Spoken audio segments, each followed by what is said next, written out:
Hello and welcome to Cloud Tech Talks. This is Pritesh. I'm back with another video. In this video, I'm going to talk about capacity expansion as a workload of infrastructure as a service and why it's become one of the most critical and most important workloads, especially after the pandemic broke out. So I'll touch on this in two parts as I normally do. First, understand what are the use cases of capacity expansion, why it's important right now, and what are the business benefits associated to using this workload as a means to adopt the cloud and move to the cloud. So let's get started with the use cases. The first one that I want to talk about is expansion of existing data center capacity, right? So imagine pre-COVID you had a certain amount of servers inside a data center which is running, which is sufficing your requirements. Suddenly your requirement of users from a remote perspective, they rose. Most of your customers started to use your applications on a digital basis instead of having face-to-face communication or physical interaction in stores, in retail outlets, etc. So all of this business which used to be done on a physical level suddenly flipped to a digital level, whether it's e-commerce buying, whether it's retail buying, whether it's any kind of experience that used to be physical. Now it's being converted to digital. So naturally you have to expand your capacity in terms of your backend resources, your storage, your infrastructure, whatever is serving your customers, right? So this is one of the key use cases as to being able to expand your capacity in terms of your data center, your servers, your storage, your infrastructure, whatever goes to support your customer requirements. Secondly, if a company was anytime due for a technology or hardware refresh, where you've been using a legacy technology for 5, maybe 10 odd years, in many cases more than that, how can you leverage this opportunity to expand your capacity? Instead of buying new hardware, instead of buying new servers, altogether new infrastructure, you can simply move to an OpEx model, cut down on your overall expenses and start on a fully OpEx model, supporting on a pay-per-use basis, on a subscription model, leveraging the cloud, right? That's one of the key use cases for capacity expansion. The third one that I wanted to talk about is consolidation of data centers.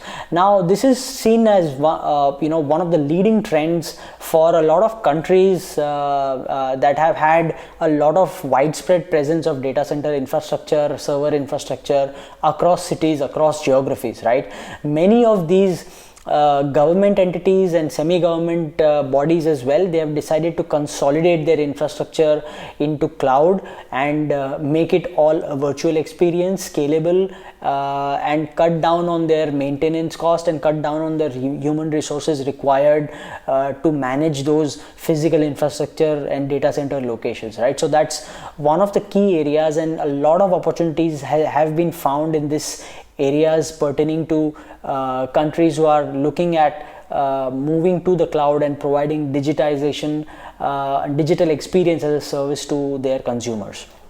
And last but not the least, if you're in a business which is seasonal, you have to meet certain business requirements when it comes to hitting that peak in terms of performance, etc.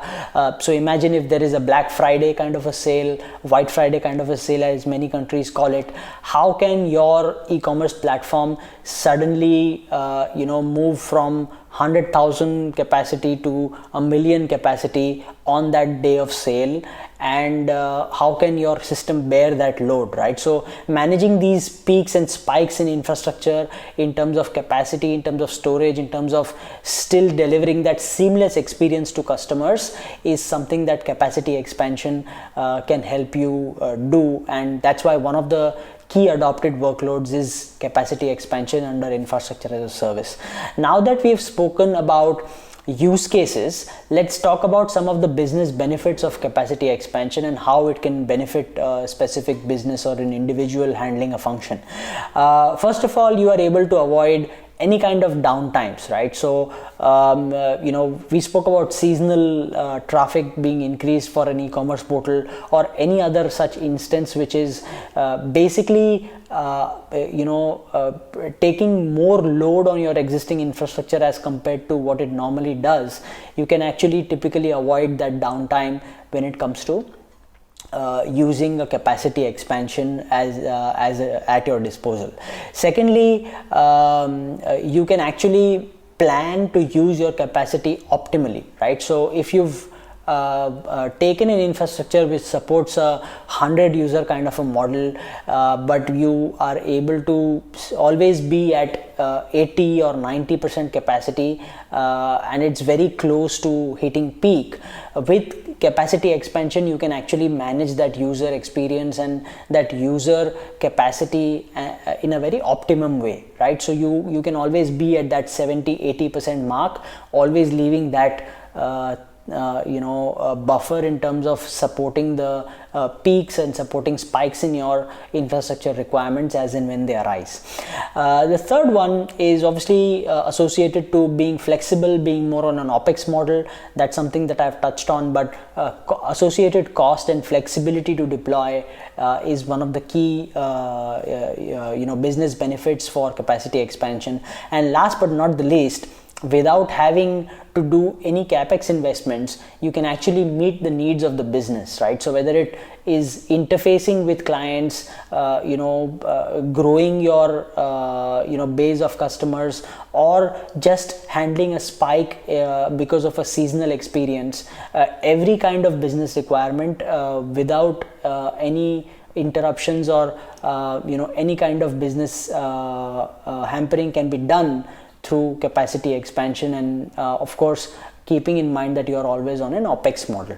So these are some of the use cases and business benefits of capacity expansion as a workload for infrastructure as a service that I wanted to talk about.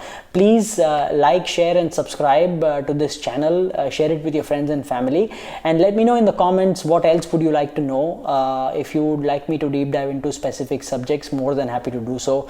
Any feedback is welcome. Thank you so much. Until next time, this is Pritesh signing off from Cloud Tech Talks.